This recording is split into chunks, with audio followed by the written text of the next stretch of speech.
I'm so pleased, as always, to be invited to come and share sacred space with my dear sister, Reverend Karen, and to be with all of you. I know many of you, some of you have not had a chance and the honor to meet yet, but I really appreciate the opportunity to come and stand before you today and speak about ideas that are truly meaningful to me and that have really allowed me to see how to bring a sense of purpose to life.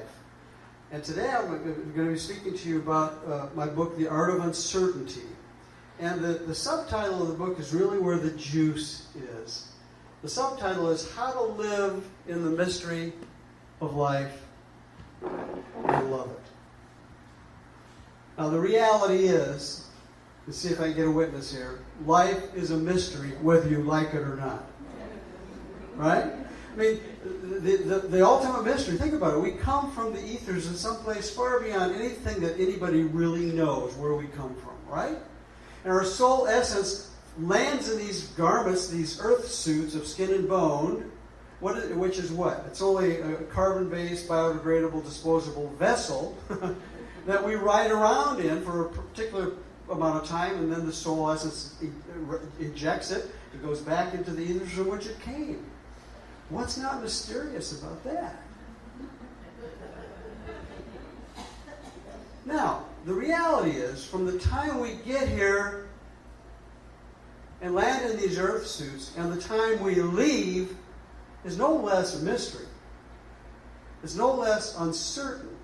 It's just that we pretend that it's all unfolding in a way that we think it should until something pops up in front of us that causes us to go into a freak-out panic mode where we're pushed up to the edge of not knowing what is next. Can I get a witness for that? And so, I mean, think about it. There's not one area of your life where uncertainty and the mystery doesn't play a role. In our relationships, nobody knows what tomorrow is going to bring for our relationship. My goodness, how about the Dow? That bouncing ball recently has been doing a lot of uncertainty, bouncing back and forth in the stock market, yeah? I'm the only one that's been watching that? Yeah. What about what's going on in our country politically? Oh my goodness, I'm not going to get into politics, don't worry. But it's creating a lot of mystery and discomfort for people, not knowing what is next. When I do this, that means you shake it like this or that. One of the two. Right? So the question is, not is there, can we get rid of the uncertainty? Because the answer is no. That's just the way life deals itself out to us. The question is, how do we make peace with uncertainty in a way that allows us to drill deep into the moment and bring the purpose and meaning of life in the moment forward in a way that allows us to step into what's next with joy and faith and anticipation of greatness. What if we could, and this is a novel idea, and I'm sure some of you will already have been there in awareness, what if we could see life as a mystical experience? Mystical experience. What is a mystic? Well, the word mystery comes from, and mystic comes from mystery. What is a mystic? Ernest Holmes says, a mystic is someone, man or woman, who senses the presence of divine intelligence beyond the veil of the five senses and lives in the awareness of that presence to a point where it becomes the guiding factor in his or her life. That's what a mystic is. They live by that intuitive sense of the awareness that they're not alone, that there's something bigger within them that guides them if they'll allow themselves to be open to it. Well, here's the good news and the other news. We're all mystics. The good news is some of us are optimistics and some of us are pessimistics. Yeah? And the question is, which would you rather have standing with you on the edge of the unknown, what's next? Okay. Would you rather have the pessimistic holding your hand and saying, oh my God, don't look down, don't go forward, just stay where you are in this convenient, comfortable little place, even if it's not a happy place. It's better than stepping into what you don't know. But what about the optimistic who's holding your hand and saying, lean forward, just a little bit of trust. Know that there's something within you that knows how to get you to what is next if you just do your part to live a life of purpose and meaning. And the truth is that we learn to be pessimistic at a very young age. A lot of us were raised in an environment in households where we were taught it wasn't safe out there. And so you stay within the color within the line, you stay within the box of what you know, and everything's going to be fine. Right? And what happens when we stay in the box of the known, where it's safe, for too long of a period of time? What happens? We begin to walk back and forth in this box of the known, and the more we walk in the known, the deeper we get into a rut. And you all know what a rut is, right? It's a grave with no ends on it. Now think about that. When we stay stuck in one place for too long, there's a part of us that begins to die. And that's what a rut is. It's a grave with no ends on it. And what usually is it that gets us out of the rut and onto the edge of what's next? One of two things. This is audience participation time. Inspiration or desperation. What moves us forward out of the rut, out of where we are, is we're either called by something higher and we're inspired to move forward because we know there's something more to do, something more to be, and we're inspired to do it and we trust that we're going to get there. Or we're pushed out of the rut by desperation because it hurts too much and it's too scary to stay where we are. Would you rather be making the calls in your life out of inspiration or desperation? You think? I'll tell you what, I know this, that there's something imbued within each of us that knows how to respond to us when we engage in inspiration, to be inspired. There's nothing more obvious than if you look to Mother Nature, you'll see this self-evident. I'm going to tell you a story, one of which is in the book, The Art of Uncertainty. And this is a true story. A few years back when we were living in California, Diane and I lived up in a home up against the hills, and it was open space behind us, and we had a big, beautiful orchard with avocado trees and oranges, and it was open space, and it was beautiful. And every spring, the same family of sparrows would come and build a nest up underneath the patio awning on a ledge just outside the kitchen bay window. And so every spring we'd have a chance to watch Mom and Dad bird build this nest, and then have the eggs and the babies would hatch. And I could stand right at the bay window of the kitchen and watch this whole thing. It was amazing to watch. And this one year, it was time for the chicks to leave the nest. There was 4 chicks. Mom and Dad had fled the nest, fled the coop. They're gone, at least for now. And as happened on a morning, I was standing at the kitchen window watching this, and the 4 chicks decided it was time to leave the nest. There's Ernest Holmes, the creative divine urge, that infinite push that's telling us always we cannot stay where we are. The universal imperative is grow or die. And there's something within every living thing that knows it must grow or it must die. One of the two. So this first chick jumps out of the nest, and there's this ledge up on the railing underneath the patio cover. He gets out on the ledge, he comes up to the edge, and this is a true story. He's flapping his little appendages like this. He has no idea what they are. They've never been used. He flaps them, he leans over like this, and he's like this, and you look around, and I don't speak birdese, but if I did, I could tell you he was probably thinking, holy bananas, that's a long way down. I could die. But he walked around on the ledge, back and forth a little bit more, and he started flapping his wings. He leaned over again, and as he leaned over, he flapped his wings so violently that I think purposely he threw himself off balance, so he had to fall into the call of gravity. First time, what happened? He flew! He flew one lap around the patio cover and went out and landed on an avocado tree on a branch in the orchard. And he's sitting there chirping away. Pretty soon the second chick comes out, does the same thing, flaps his wings, looks over, falls in the call of gravity, flies out, sits on the avocado tree. Third one comes out, same thing, falls into the call of gravity, flies around. So there's three of them out there chirping away and having this great old time. And the fourth chick, which was very much smaller than the others, gets out of the nest, comes up to the edge, and this is true, he does this, he goes back and jumps in the nest. Sound like some of our kids? It's true, though. And so these other three are down in the orchard chirping away, and I suspect they were cheering this little guy on, saying, "Come on, you can do it, you can do it." So he sat there for about 2 or 3 minutes, and then he leapt out of the nest, came to the edge, and just leapt without even thinking about it. And of course he fell, but he fell into the call of gravity, and he flapped his wings before he hit the ground. So here he goes out, and the four of them are sitting out there in the avocado tree on the branch, and they're just chirping away and doing the little birdie high fives. They just accomplished something really wonderful, right? So in unison, like amazing unison, they take off and fly one victory lap around the entire orchard together, chirping away, and then they fly off into the who knows where to explore their birdness, their purpose for being. To be birds.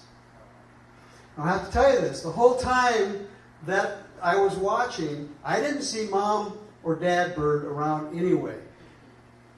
No, Mom wasn't standing next to the birdie saying, "Okay, honey, come on to the edge, flap your wings, say your little positive affirmations, everything's going to be fine." No! There was something within the bird that knew what it was, and so it trusted that knowing knew what to do at the right time. And so when that bird fell into the call of gravity, that instinctual thing that knew what it was took over and became the bird flying. Now, I would say this to you. My teachings are all about metaphor and stories. If God would imbue a furry little bird with that kind of knowledge and capability to do what it needed to do in order to be what it came to be, do you think that you and I would be any less imbued with that same innate wisdom? Shake it like this. And here's the uncomfortable part. In Zen, there's a great saying: move, and the way will open. Move,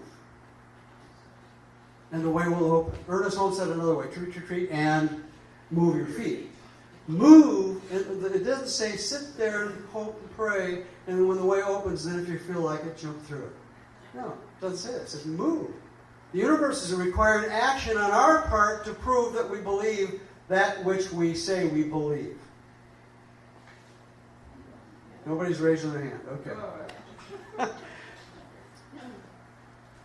I've come up with 3 questions that you can ask yourself as a litmus test, and they're in the book, to help use as a guiding principle or guiding. They're actually self-inquiry practices, which I really believe in. 3 questions you can ask yourself to see how well you're doing at coming to the ledge, metaphorically, of your life and being stuck or being willing to move forward. Everybody in this room came into this room knowing there was something more for you to do. And yet, at the same time, and I'll talk about it in a minute, it also requires letting something go. But the first question is this: what role does fear play in keeping me stuck from moving forward someplace in my life? What role does fear play? Now, let us not demonize fear. Fear is a good thing. Because some of us probably wouldn't be in this room today if we hadn't had a certain degree of fear in our lives growing up. The problem is somewhere along the line between childhood and adulthood, the boundaries between what to fear and what not to fear got blurred. And so we drag into adulthood a lot of things that have fear wrapped around that don't belong there. They keep us stuck. You know, it's said that a baby is only born with 2 basic fears. You know what they are? Falling and not loud noises. Beyond that, every fear we have, take a breath, is acquired. It's learned. And I would propose to you that which we learn, we can unlearn.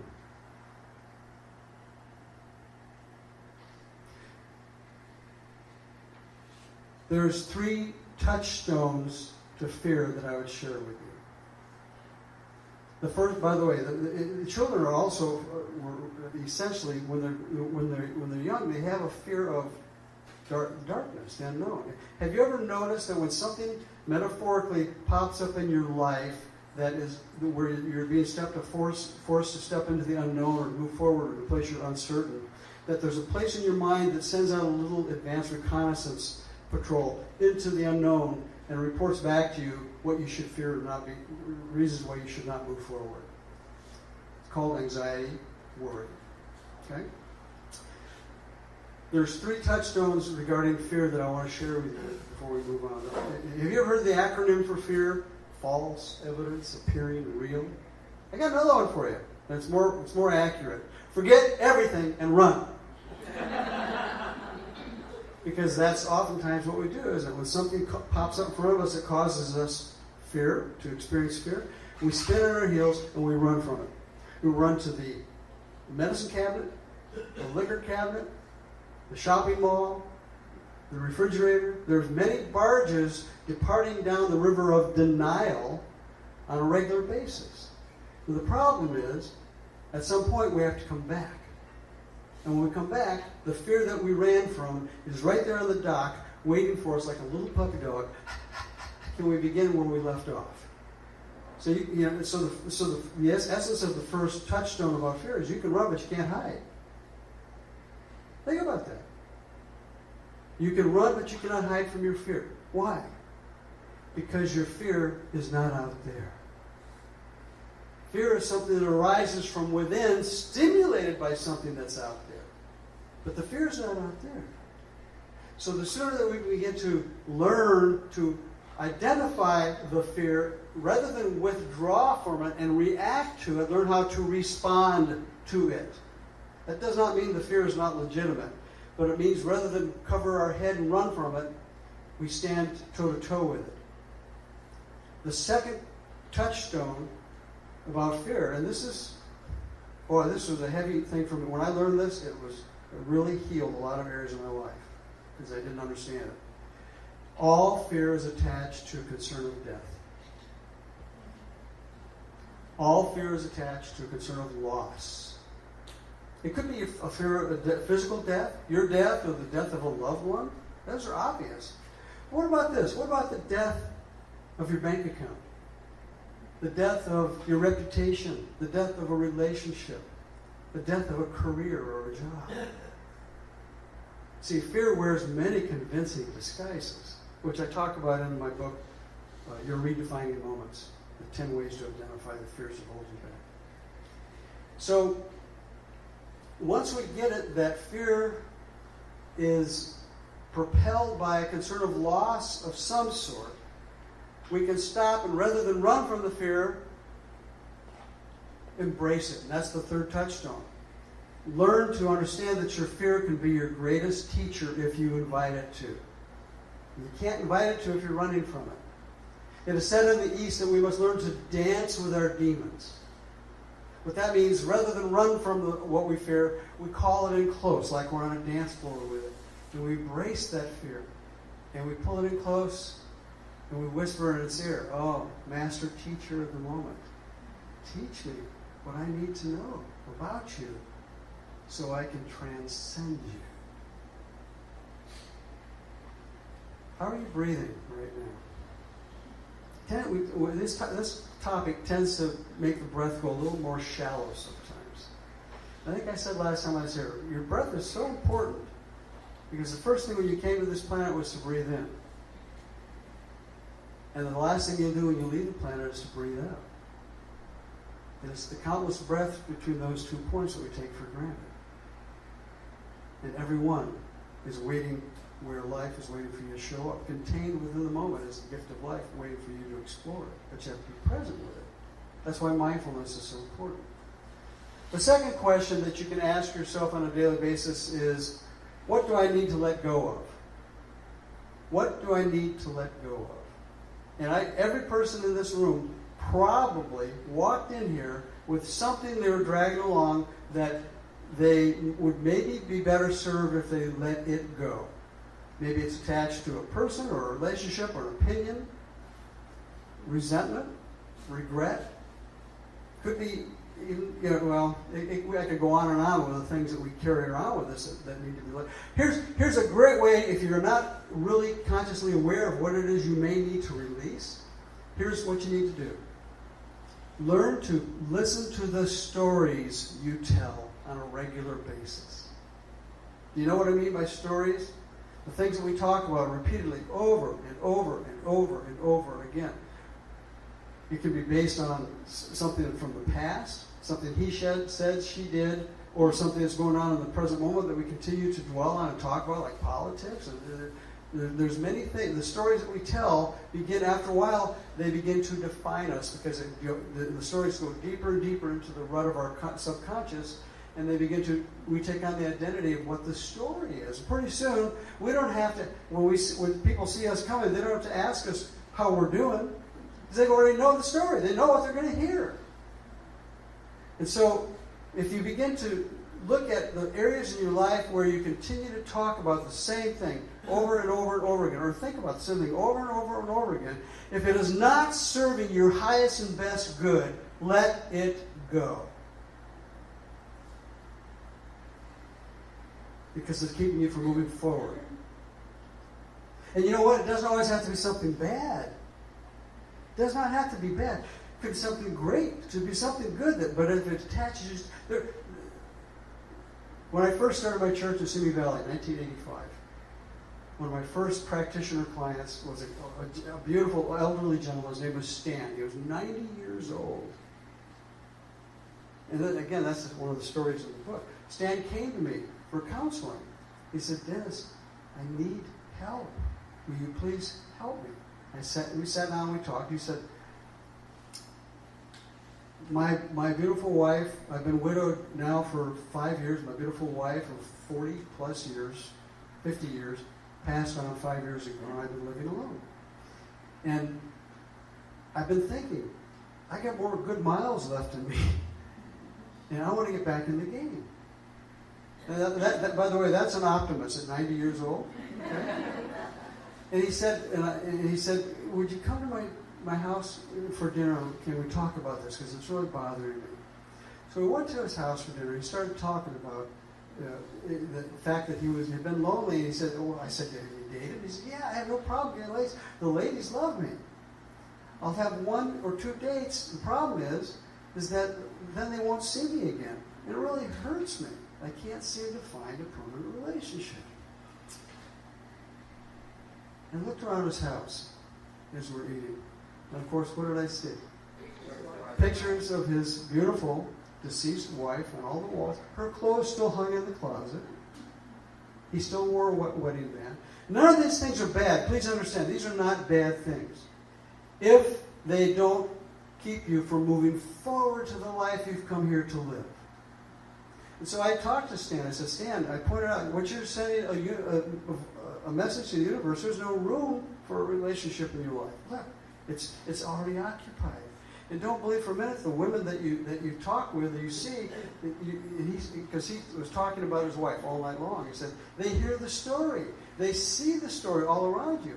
You must, if you want to create a new relationship in your life, you have to love it as much love as you have for your deceased wife. You have to bless her and release her to make space for something new. We did a prayer. We did treatment work that night. And this is a true story. About a couple months later, I see him walking through the grocery store arm in arm with this beautiful lady. He walks up and says, this is Bernice, my fiancée. Prayer works. But more than that, he got it. He got it. We have to be willing to let go and step into what's next, even if we're not certain of what's next. If what we're holding on to, good or bad, is keeping us from moving forward, then we need to take a breath and look at that. In the Tao Te Ching, there's a beautiful saying that says, when I let go of what I am, I become what I can be. And when I let go of what I have, I receive what I need. You get that? And by the way, that's what the principle of the Merritt of abundance is about. It's learning how to let go in faith, trusting that what you need comes to you and when you're ready to accept it. The third question that you can ask yourself on a daily basis is, and I think this is so important for we who are truly on a spiritual pathway. Do I take time daily to contemplate the amazing gift that has been given to me? And am I honoring the giver of the gift by how I am unfolding my life? In other words, am I taking time daily to contemplate the gift of life itself? And am I honoring God by living the life that I've been given fully, expressively, joyfully, abundantly, creatively? That is such a powerful question to live with, to live in, to just explore that question. Do I take time daily? You know, life is such a precious pearl, a gift, a pearl of great price. We very seldom stop to take thought about what a precious gift it is until we're looking at losing it. And then all of a sudden we appreciate it. In the East, I believe it comes from the Vedas. You may know this. There's a self-inquiry practice called the 3 miracles. And the first miracle, these are questions that you can live in. And the first miracle is to understand, the first miracle is, am I aware that anything exists? Have you ever sat out at night, looked at the stars, and breathed and just say, holy cow, how did this happen? Where did this all come from? There's something magical and mystical about the fact that the universe exists, expanding at the speed of light. That's amazing. How often do we take time to contemplate that? And then the second miracle to be aware of is that living things exist. Things that have life force that animates them so that they may be expressed as the individual life forms there. Trees, puppy dogs, roses, birds. Living things exist. How amazing is that there's an intelligence within living things that knows how to do what needs to be done in order for it to thrive. And of course, the third miracle is the most profound one. The miracle is living things exist that know they exist. Self-awareness. That's you and me. And when we begin to live in the awareness, I am, that I exist, that I am, which is, I think, what the science of my teaching is all about. God is, I am, so it is. When we can live in the awareness of that, what happens is our being, who we came here to be, merges with our doing. Here's being, here's doing. Being is present-minded, in the moment, expressing, being one with life. Doing is this. It's a timeline, past, current, future. Merging our being with our doing is the skillfulness. That when we do this, we will learn that the mystery disappears. I should say uncertainty disappears. Why? Because we will have merged our being into our doing, our daily life, where we are living in the mystery to the place where we are absolutely one with it, and therefore we trust life itself. And that's the sacred experience. When we can consciously merge our being with our doing on a regular basis. And what happens when we can live in that place, uncertainty dissipates and disappears. Why? Because uncertainty is man-made. It's human-made. You don't see uncertainty going on any place else on the planet except in human beings. Okay? That doesn't mean the mystery ceases to be, because the universe itself is a mystery. Even it not knows where it's going. It's just pushing out at the speed of light. 287 miles per 1,000 miles per second. That's fast. But it knows It doesn't know where it's going. It's just pushing out. You are a microcosm of that macrocosm. And when we can realize that and merge those two things, we realize that our life has purpose and meaning. That's the art of being, the first book. Purpose and meaning. Now I'll close with this. Richard Bach summarized it beautifully when in his book Illusions, when he says, here's a test to know if your mission on earth is completed. If you're alive, it's not. Doesn't matter how old you are, how young you are, what capabilities you have. If you're on the planet and you're breathing, you have more to do.